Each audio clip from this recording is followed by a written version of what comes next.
안녕하세요. 11월 22일 월요일 아침 또 새로운 한 주간을 시작하는 하나님의 귀한 시간들이 시작되었습니다. 오늘은 우리 어제 그제에 이어서 사사기 9장 46절부터 57절의 말씀을 가지고 아비멜렉에 대한 이야기를 계속해서 함께 나누겠는데요. 오늘은 왕, 영광의 자리인가 심판의 자리인가 이런 제목으로 함께 은혜를 나누겠습니다. 오늘 말씀은 아비멜렉이 이스라엘을 다스린 지 3년에 이렇게 시작되고 있습니다. 우리가 어제 그제 아비멜렉은 기드온의 그 첩의 아들로 아들 70명을 다 죽이고 자기 형제들을 다 죽이고 이스라엘의 왕이 되었던 그러한 사람이죠. 어떻게 보면 이스라엘의 최초의 왕이라고 볼 수 있는데 스스로 왕이 된 그러한 악한 사람이었습니다.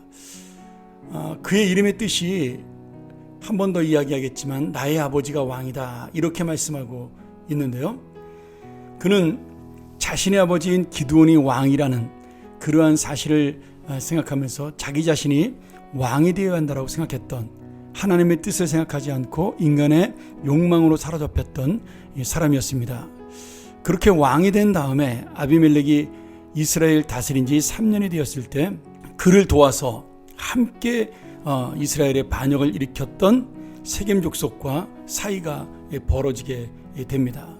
성경에는 이 세겜 사람들과 아비멜렉 사이가 왜 나빠졌느냐 자세한 이야기는 나오지 않지만 아비멜렉과 세겜 사람 사이에 하나님께서 악한 영을 보내셔서 그 세겜 사람들 마음속에 배신의 마음을 주었다 이렇게 설명하고 있습니다.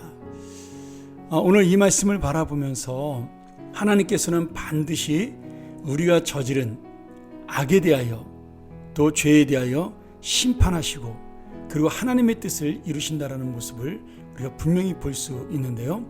24절에 보면 9장 24절에 이는 여룻바알의 아들 70명에게 저지른 포악한 일을 갚되 그들을 죽여 피 흘린 죄를 그들의 형제 아비멜렉과 아비멜렉의 손을 도와 그의 형제들을 죽이게 한 세겜 사람들에게로 돌아가게 하심이라. 지금 하나님께서는 이 세겜 사람과 연합한 아비멜렉이 그 기드온의 다른 아들들 형제들 70명을 죽였던 죄, 그 악한 이 살인의 죄를 이런 식으로 갚는다라고 말씀하고 있습니다. 오늘 이 말씀은 이 세상의 역사를 반드시 하나님이 중원하신다는 사실을 우리에게 보여주고 있는데요. 오늘 어떤 부분에서는 우리가 그 시간 속에서 하나님이 그냥 내버려 두고 모른 체 하는 것처럼 보일 수도 있고, 악한 사람이 승리하고 잘 되는 것을 보면서 그러면 정말 하나님의 사람은 어떻게 살아야 되는가, 그런 고민을 우리가 생각해 볼 수도 있습니다. 그럼에도 오늘 하나님께서는 이 말씀을 통하여 내가 하나님의 역사로 때가 되면 그 모든 보응을 하고 그리고 하나님의 의로운 통치를 보여주겠다, 그 놀라운 하나님의 의지를 볼 수가 있습니다.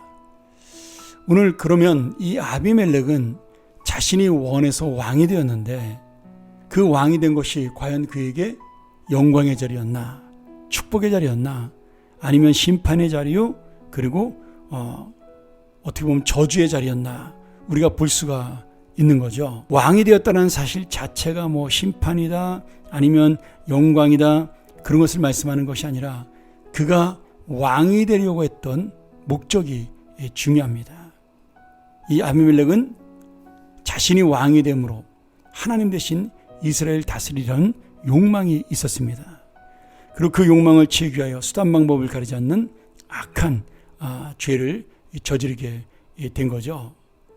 이렇게 해서 아비멜렉과 세겜 사람 사이에 전쟁이 벌어지게 됩니다. 아비멜렉은 이 배신한 세겜 사람들을 침공했고 그 전쟁에 진 이 세겜 사람들은 도망을 하게 되죠.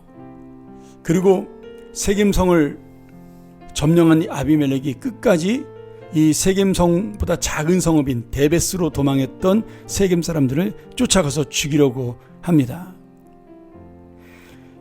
아비멜렉의 이 침공을 받은 데베스의 백성들은 마지막 방법으로 가장 견고한 망대 꼭대기로 올라가서 몸을 피하게 됩니다. 이 아비멜렉은 그 망대를 불살려서 그 사람들을 전부 잔혹하게 학살하려고 그렇게 하는 도중에 그 피난 갔던 한 여인 중에 이름 없는 한 여인이 그 망대 위에서 맷돌 윗짝을 던지게 되는데 이것이 아비멜렉의 머리에 정통으로 떨어져서 아비멜렉은 두개골이 깨져 죽게 되는 그러한 참혹한 일이 벌어지게 됩니다. 여러분, 이것이 우연일까요? 아닙니다.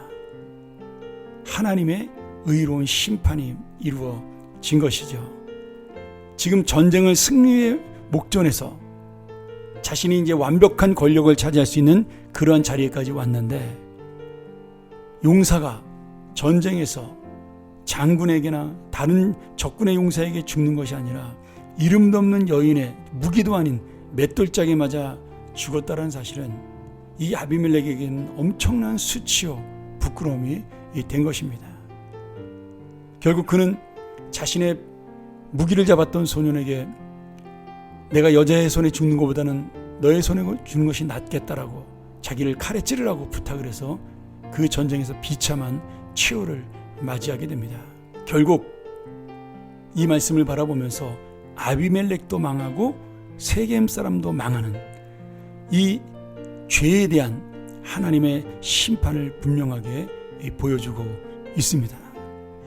오늘 여러분, 우리가 스스로 왕이 되고자 할 때 결코 우리는 영광을 얻을 수 없습니다. 내가 스스로 높이고자 할 때 내가 어떤 수단 방법을 가리지 않고 나의 야망을 이루어 이 세상에서 성공이라는 것을 얻는 것처럼 보일 때 그것은 결코 하나님이 원하시는 길이 아닙니다. 그리고 하나님께서는 당신이 왕이심을 증명하기 위해서 이런 당연한 심판을 하실 수밖에 없는 거죠. 오늘 내가 지금 있는 이 자리, 내 야망을 이루고 내 비전을 이루는 것보다 중요한 것은 내가 지금 세운 이 자리에서 하나님이 원하시는 삶은 무엇인가? 하나님이 나를 왜 이 자리에 세웠는가를 깨닫고 고민하는 것, 그 은혜를 놓치지 않는 것, 그것이 바로 오늘 왕의 자리가 심판의 자리가 아닌 진정한 영광의 자리가 될 줄로 믿습니다. 우리 모두가 내가 지도자의 자리에서 이러한 하나님의 은혜를 깨닫기를 소원하고요. 특별히 이 나라와 이 민족 새로운 지도자를 뽑을 때가 점점 다가오는데 정말 아비멜렉 같은 자가 아니라 하나님의 은혜를 알고 하나님을 두려워하는 자가 선출될 수 있도록 우리 다시 한번 기도하는 귀한 대한민국이 되기를 소원합니다. 함께 기도하겠습니다. 하나님 아버지, 우리 모두가 왕이 되기를 원하고 높은 자리에 올라가기를 원하고 성공하기를 원합니다. 그러나 그것이 중요한 것이 아니라 내가 어떻게 하나님의 뜻대로 그 자리까지 가게 되었는지, 그리고 그 자리에 올랐을 때 나는 하나님의 뜻을 어떻게 이루고 있는지, 이러한 믿음의 삶이 이루어질 수 있도록 인도하여 주옵소서. 그리하여 내가 있는 이 자리가 심판의 자리가 아닌 진정한 영광의 자리, 은혜의 자리, 하나님께서 원하시는 비전의 자리가 될 수 있도록 인도하여 주옵소서. 이 나라와 이 민족 바로 그러한 하나님의 뜻을 이룰 수 있는 하나님의 지도자가 선출될 수 있도록 허락하여 주시옵소서. 예수님의 이름으로 기도하옵나이다. 아멘. 우리 다시 한번 묵상하면서 이 귀한 말씀 함께 기억하며 나가길 원합니다. 주여, 내가 나의 욕심이 아닌 주의 뜻으로 하나님의 자리에 서게 하여 주옵소서. 주님의 뜻을 놓치지 않는 하나님의 거룩한 백성으로 살게 하여 주옵소서. 함께 묵상하며 나아갑니다.